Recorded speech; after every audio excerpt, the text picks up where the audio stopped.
Halo sahabat Wirid Traveling with Jesus. Hari ini Rabu 18 Agustus tahun 2021, pekan biasa ke-20. Renungan dan bacaan-bacaan harian akan dibawakan oleh Kak Geri dan Kak Krisdayanti dari PDPKK Don Bosco, Paroki Santo Fransiskus Xaverius Kuta, serta Kisah Orang Kudus akan dibacakan oleh Ibu Pauline Mahendra dari Denpasar, Bali.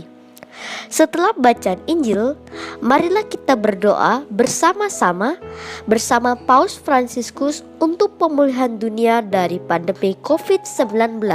Selamat mendengarkan.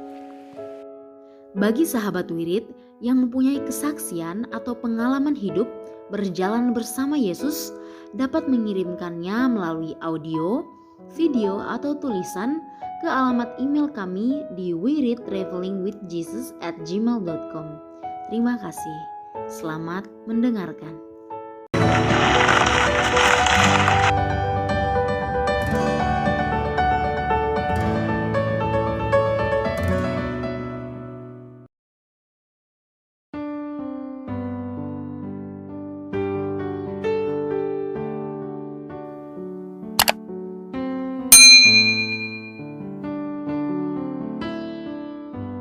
Bapak, Ibu, Saudara sekalian, selamat datang di channel Traveling with Jesus, teman baca Alkitab setiap hari bagi Anda semua. Bacaan kami ambil dari kalender liturgi Katolik. Mulai sekarang, Anda bisa mengakses bacaan yang kami bacakan dalam bahasa Indonesia, Inggris, dan Italia. Bacaan dalam bahasa Indonesia dan Inggris dapat diakses setiap hari Senin sampai dengan Sabtu, dan khusus bahasa Italia hanya pada hari Minggu. Selamat menikmati tayangan kami. Tuhan memberkati.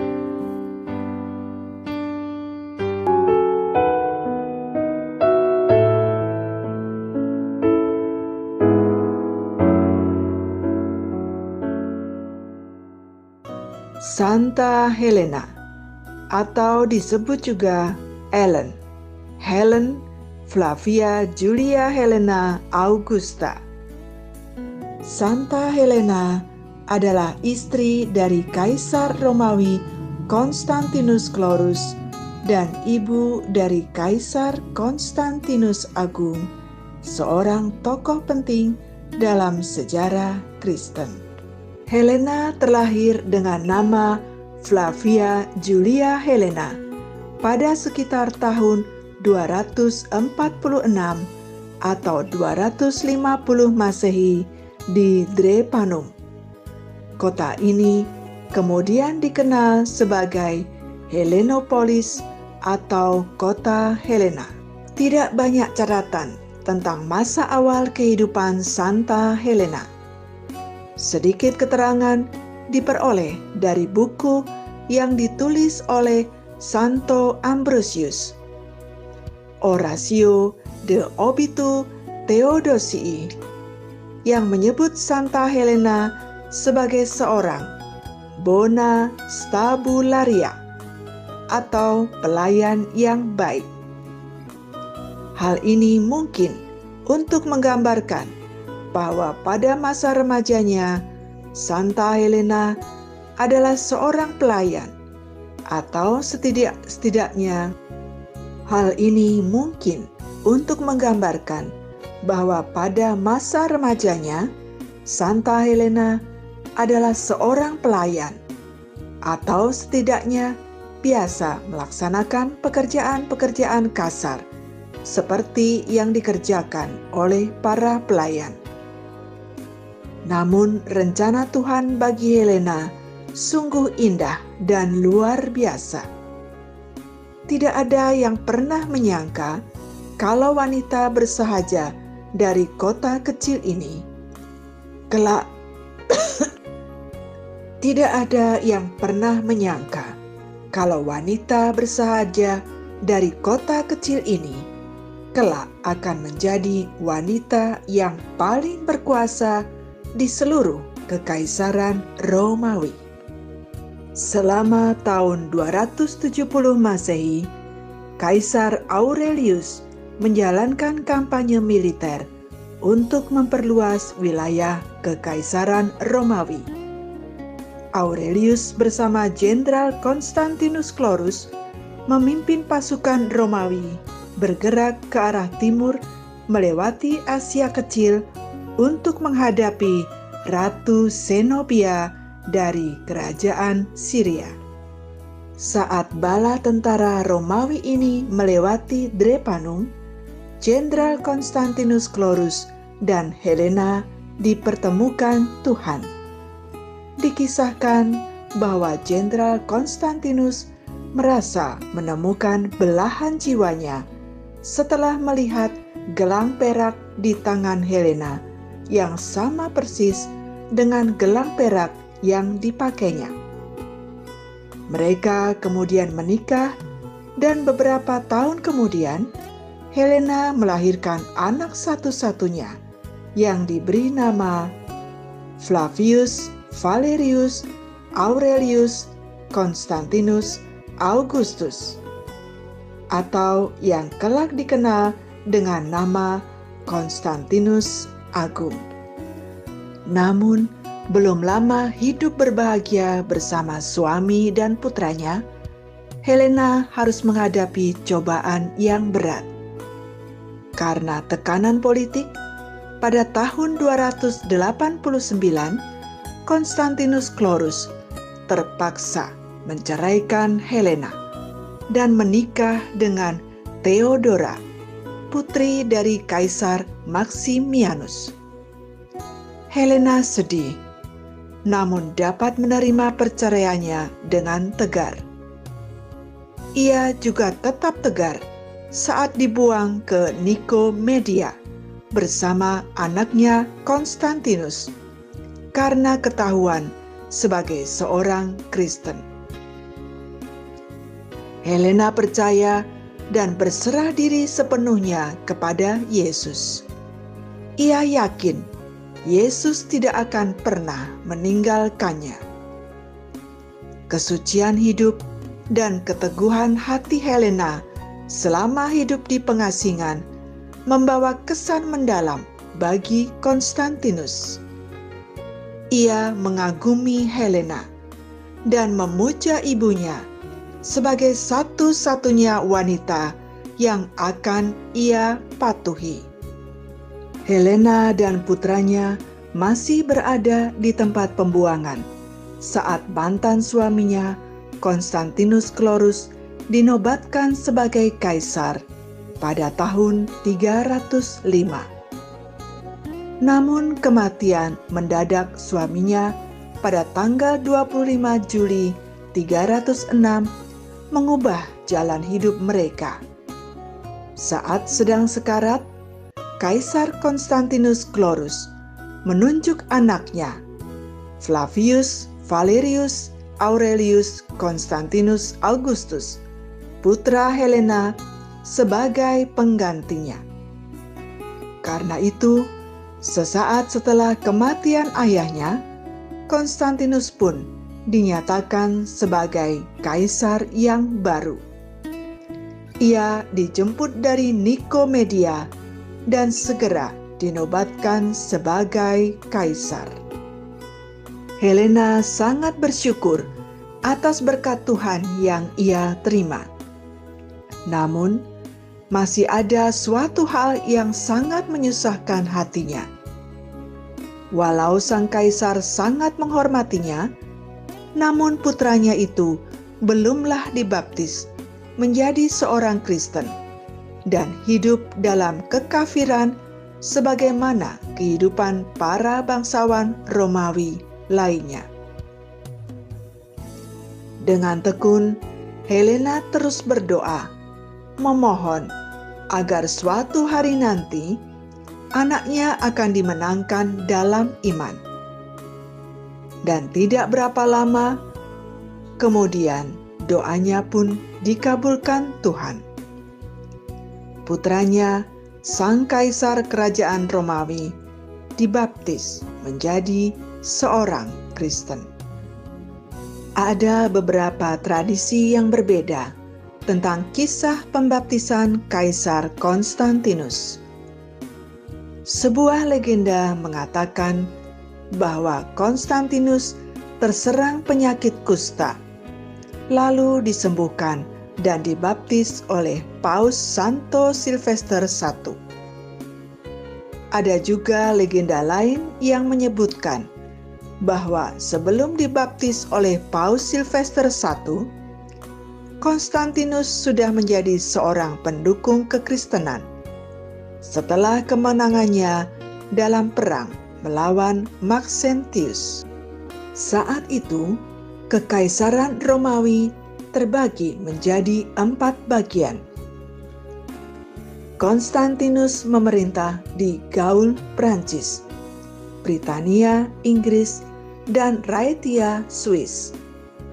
Maxentius di Spanyol, Italia, dan Afrika Utara. Dan bagian timur kekaisaran diperintah oleh Licinius dan Maximinus. Pada tahun 312, Maxentius menyerang Konstantinus. Sejarawan Eusebius menuliskan bahwa saat Konstantinus dan tentaranya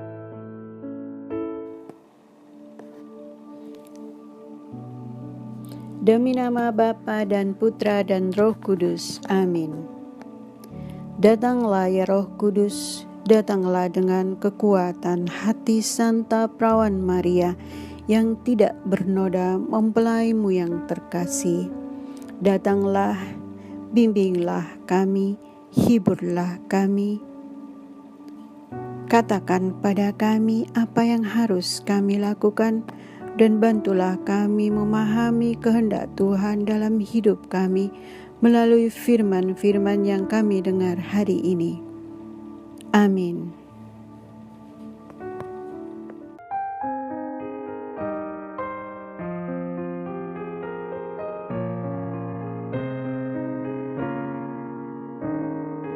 Bacaan dari Kitab Hakim-Hakim.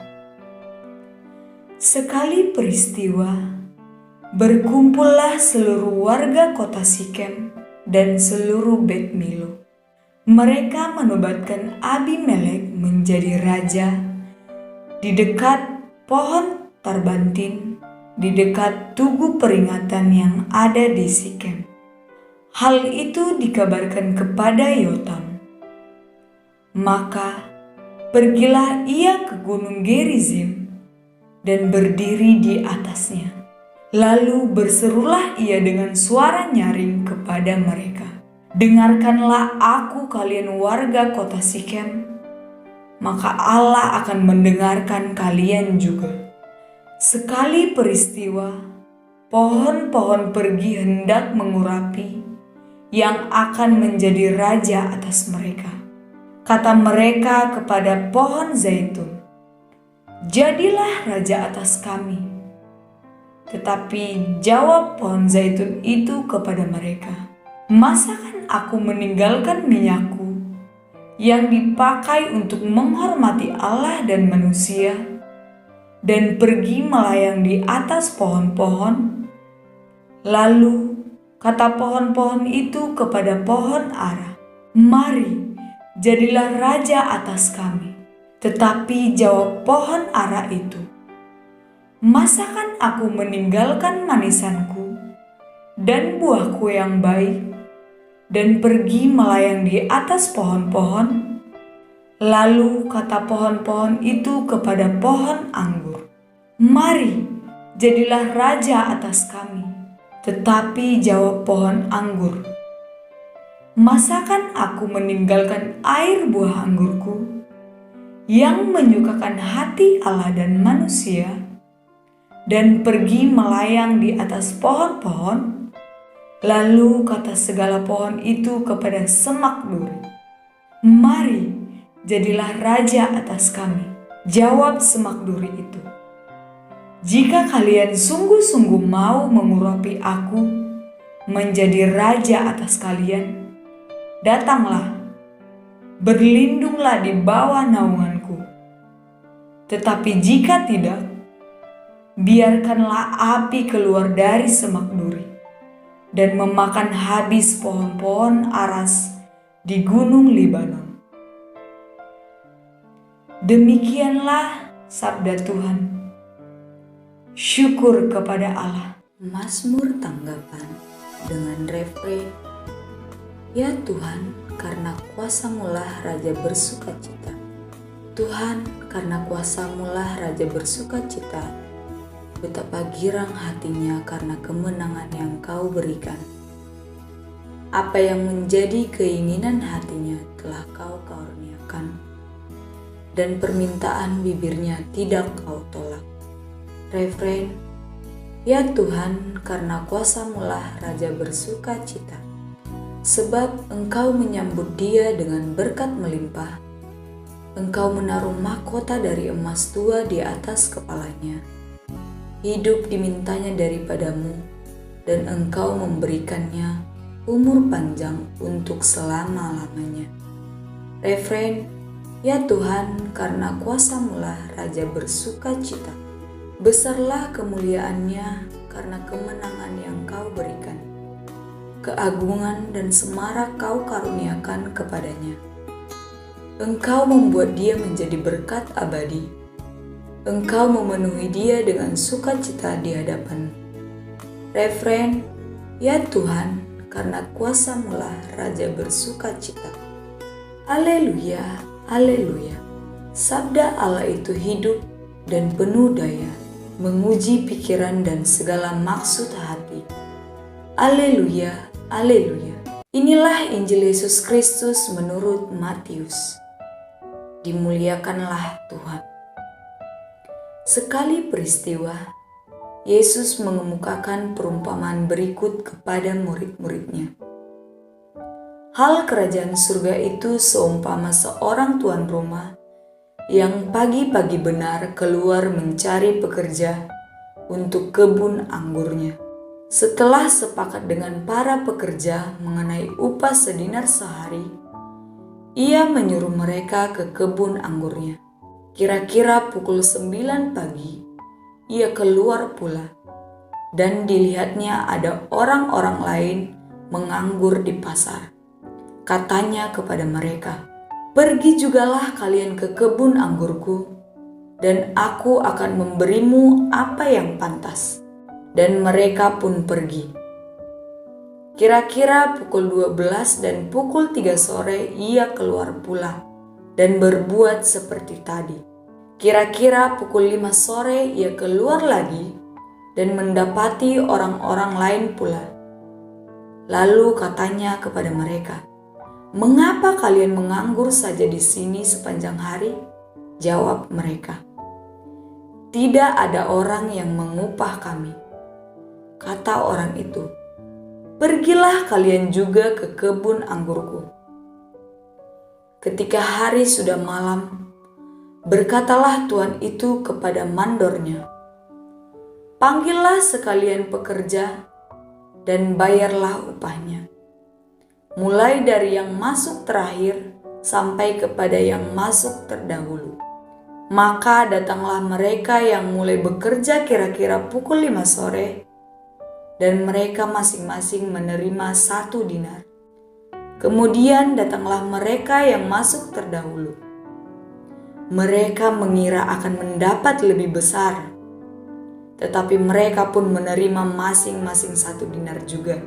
Ketika menerimanya, mereka bersungut-sungut kepada tuan itu, katanya, "Mereka yang masuk paling akhir ini hanya bekerja 1 jam. Dan engkau menyamakan mereka dengan kami yang sehari sesuntuk bekerja berat dan menanggung panas terik matahari." Tetapi tuan itu menjawab salah seorang dari mereka, "Saudara, aku tidak berlaku tidak adil terhadapmu. Bukankah kita telah sepakat sedinar sehari? Ambillah bagianmu dan pergilah. Aku mau memberikan kepada orang yang masuk terakhir ini sama seperti kepadamu. Tidakkah aku bebas mempergunakan milikku menurut kehendak hatiku?" Atau iri hatikah engkau karena aku murah hati? Demikianlah yang terakhir menjadi yang terdahulu, dan yang terdahulu menjadi yang terakhir. Demikianlah Injil Tuhan. Terpujilah Kristus. Shalom saudara-saudari terkasih dalam Kristus. Hari ini Rabu 18 Agustus 2021. Mari kita bersama merenungkan bacaan Injil hari ini yang diambil dari Injil Matius bab 20 ayat 1 sampai dengan 16. Tema renungan kita hari ini adalah melayani dengan tulus. Saudara-saudari terkasih, pernahkah kita merasa iri dengan teman sesama pelayanan kita? Mungkin kita yang sudah jauh lebih lama melayani Tuhan, tetapi teman kita ini jauh lebih diberkati dalam suatu hal, misalkan dalam hal materi. Bacaan Injil hari ini menceritakan tentang kerajaan sorga dengan perumpamaan seorang tuan rumah yang sedang mencari pekerja untuk kebun anggurnya. Di sini diceritakan bahwa tuan rumah itu pergi keluar dari rumahnya pagi-pagi benar untuk mencari pekerja yang mau bekerja di kebun anggurnya. Saat itu, sang tuan rumah dan para pekerja sudah sepakat bahwa upah yang akan mereka dapat adalah sedinar sehari. Lalu pukul 9 pagi, sang tuan rumah keluar lagi dan menemukan orang lain di pasar, dan ia mengajak mereka bekerja juga. Lalu, karena masih banyak pekerja yang kurang, karena kebun anggurnya begitu besar dan tuaiannya banyak, sang tuan rumah ini keluar lagi pada pukul 12 dan pukul 3. Hal yang sama pun dilakukannya. Dia mencari orang-orang yang tidak bekerja, lalu menawarkan pekerjaan untuk bekerja di kebun anggurnya. Lalu pukul 5, ia keluar lagi. Ia mendapati orang lain yang menganggur, dan ia bertanya kepada mereka, mengapa mereka tidak bekerja? Lalu orang-orang ini pun menjawab bahwa mereka tidak bekerja karena tidak ada orang mengupah mereka. Lalu orang ini pun diajaknya untuk bekerja. Pada malam hari, saatnya pembagian upah. Orang-orang yang bekerja mulai pukul 5 sore masuk dan menerima upah sedinar. Mereka hanya bekerja 1 jam saja. Lalu masuklah orang-orang yang bekerja mulai dari pagi-pagi hari tadi. Dan mereka menyangka bahwa mereka akan menerima lebih banyak daripada orang yang bekerja hanya 1 jam saja. Tapi ternyata mereka pun hanya menerima sedinar saja, sesuai dengan kesepakatan mereka. Ketika orang-orang yang bekerja dari pagi ini menerima upahnya, mereka bersungut-sungut karena ekspektasi mereka, dan mereka menuduh sang tuan rumah tidak adil. Tetapi jawab Tuhan itu kepada mereka, "Aku tidak berlaku tidak adil terhadap engkau. Bukankah kita telah sepakat sedinar sehari? Ambillah bagianmu dan pergilah. Aku mau memberikan kepada orang yang masuk terakhir ini sama seperti kepadamu. Tidakkah aku bebas mempergunakan milikku menurut kehendak hatiku? Atau iri hatikah engkau karena aku murah hati?" Saudara-saudari terkasih, sang tuan rumah ini dapat kita artikan sebagai Allah yang sedang mencari pekerja untuk mewartakan Injil di tengah kebun anggurnya, yaitu di dunia ini. Mengapa berkali-kali Allah keluar dan terus mencari pekerjanya? Karena kebun anggurnya besar, tuaiannya banyak jiwa yang harus dipertobatkan. Tetapi pekerjanya, yaitu orang-orang yang mewartakan Injil, tidak banyak. Bahkan dikisahkan sampai akhir hari, dapat kita artikan sebagai masa hidup kita yang sudah tinggal sebentar lagi. Mungkin itu adalah masa tua kita. Tuhan masih berkenan memanggil kita. Kita yang sejak muda tidak mau melayani Tuhan, hanya sibuk dengan urusan duniawi saja, memperkaya diri, bersenang-senang, dan melakukan banyak perbuatan dosa. Kita mungkin mengatakan hal yang sama dengan para pekerja yang datang terakhir. Tidak ada yang memanggil saya, padahal mungkin karena saat itu kita tidak berada di tempat yang tepat. Kita tidak mau mencari Tuhan dengan sungguh-sungguh. Maka akhirnya Tuhan menemukan kita di saat usia kita sudah semakin tua. Lalu mengenai upah sedinar sehari, kita semua sebagai anak-anak Allah yang telah ditebus oleh Allah dengan peristiwa wafatnya Yesus Kristus Putra Tunggal Allah, kita telah menerima upah yang sama. Kita semua telah diselamatkan. Semua itu karena kebaikan hati Allah. Dia mau menebus segala dosa kita. Tidak peduli usia kita muda tua, kita semua telah ditebus. dan kita telah menerima upah yang sama. Tentang pekerja yang bekerja mulai dari pagi hari, itu seperti kita yang melayani Tuhan sejak masa muda, bahkan sedari kecil, yang sudah lama di dalam pelayanan. Bayangkan, semakin lama kita bekerja, kita akan semakin banyak tuaian yang kita hasilkan. Semakin lama kita menginjil, semakin banyak orang yang bertobat dan mengalami kebaikan Tuhan dalam hidupnya lewat pelayanan kita. Lalu kenapa kita harus iri terhadap orang yang baru terpanggil dan menerima upah yang sama? Hidup kita sudah jauh lebih berarti bagi orang lain, bagi banyak orang. Ketika melayani Tuhan sejak awal, kita sudah mendapatkan upah kita. Kita sudah mendapatkan lebih banyak sukacita dalam hidup kita ketika kita melayani Tuhan. Satu hal, kadang kita juga melayani seseorang dengan berjalan bersamanya untuk keluar dari dosanya. Kita sudah lama mungkin berjalan bersama orang ini, menginjili dia, tapi orang ini belum kunjung bertobat. Satu ketika tidak lama dia bertemu dengan seseorang, dan orang ini berhasil bertobatkan dia. Itu semua karena karya Tuhan, karena kebaikan Tuhan. Namun seringkali kita iri dengan orang itu. Kok dia yang baru ketemu, baru datang, kok bisa membawa dia ke dalam pertobatan? Saya sudah lama berjalan sama dia, kenapa dia belum mau bertobat? Kalau kita mengalami hal seperti itu, kalau kita pernah berpikir seperti itu, lalu di mana ketulusan kita dalam melayani? Coba periksa lagi ke dalam hati kita yang terdalam. Apakah ada motivasi yang salah ketika kita melayani Tuhan? Seharusnya kita sukacita, karena tujuan akhirnya, yaitu orang itu bertobat, sudah berhasil. Bukannya malah iri dengan orang yang berhasil membuatnya bertobat. Bagi kita yang telah melayani Tuhan dengan sungguh-sungguh sejak awal hidup kita, atau dari usia muda kita, mengapa sih kita harus iri kepada orang-orang yang baru terpanggil oleh Allah untuk melayaninya? Toh kita telah menerima upah yang sama dari Tuhan. Saudara-saudari terkasih dalam Kristus, Tuhan Yesus telah lebih dahulu berkorban untuk kita, menebus dosa kita dengan wafatnya di salib. Tuhan Yesus sungguh murah hati kepada kita. Oleh karena itu, mari kita melayani dengan tulus, tidak iri hati dengan sesama kita yang melayani juga, dan kita melakukan yang terbaik untuk kemuliaan Tuhan. Selamat beraktivitas, Tuhan Yesus memberkati.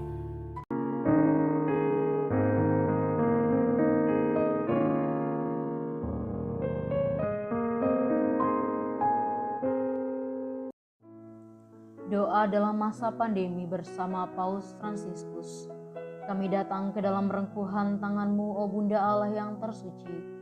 Dalam situasi genting ketika seluruh dunia terhimpit oleh penderitaan dan kecemasan, kami menghadap-Mu, Bunda Allah dan Bunda kami, dan mencari perlindungan di bawah naungan-Mu.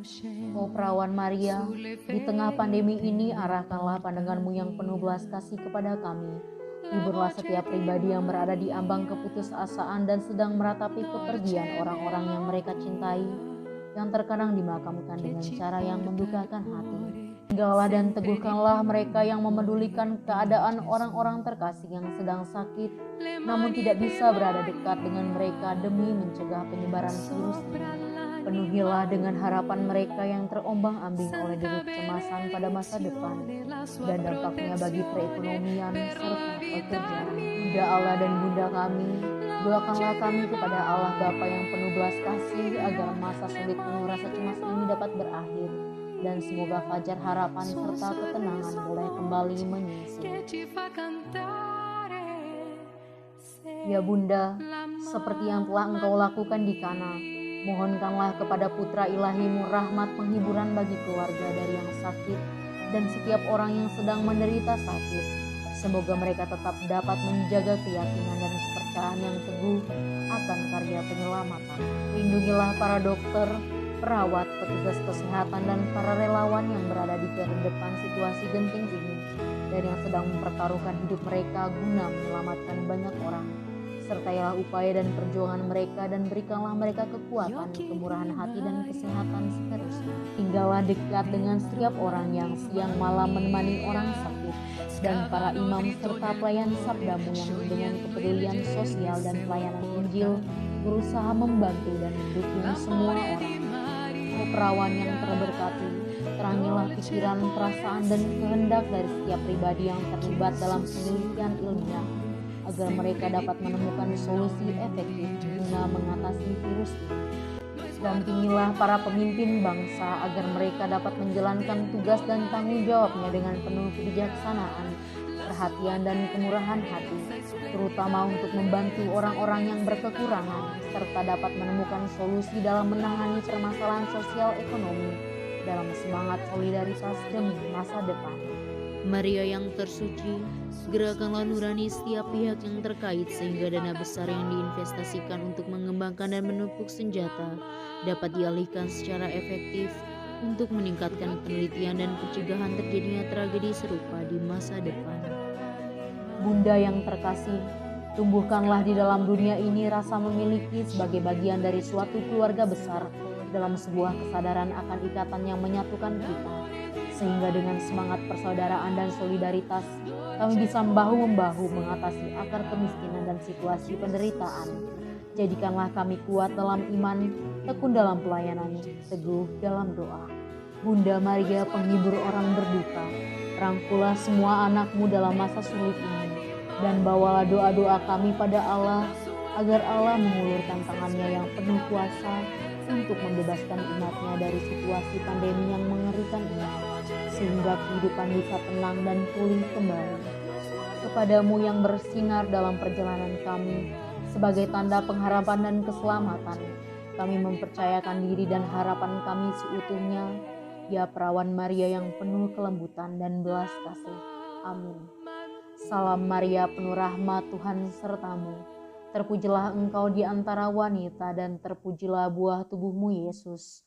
Santa Maria Bunda Allah, doakanlah kami yang berdosa ini, sekarang dan waktu kami mati. Amin.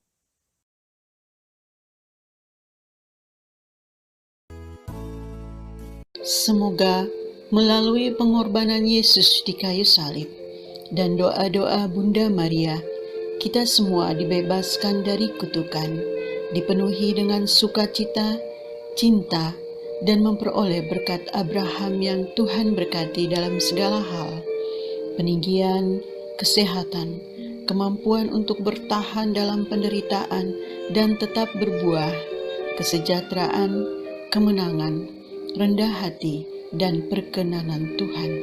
Amin. Saudara-saudari, para sahabat Wirid Traveling with Jesus, marilah kita memohon berkat Tuhan untuk kita semua. Tuhan sertamu dan sertamu juga. Semoga saudara-saudari, sanak keluargamu, usaha-usaha, pekerjaan-pekerjaan, kesehatan, dan imanmu senantiasa dilindungi dan diberkati oleh Allah yang Maha Kuasa, Bapa, Putra, dan Roh Kudus.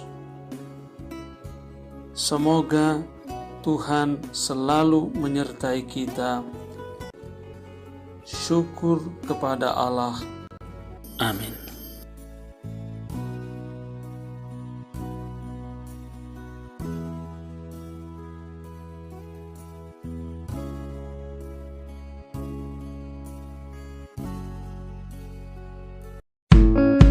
Demikian bacaan hari ini. Terima kasih sudah menonton.